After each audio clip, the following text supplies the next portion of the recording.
I thought I saw them marshmallows starting to bloom, the swamp hibiscus. So I'm gonna go take a look. You can come with me.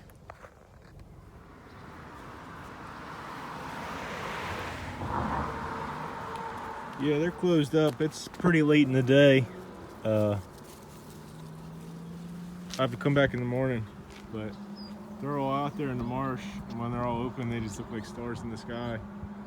Those are barn swallows.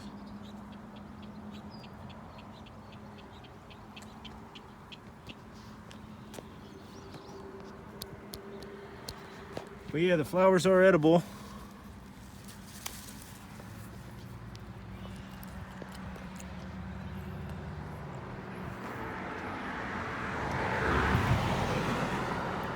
I like them better fresh than dried,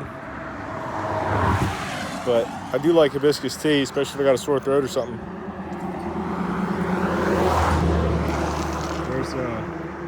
There's some more pink ones down there. But yeah, I'll have to come back in the morning and check them out. That's about it.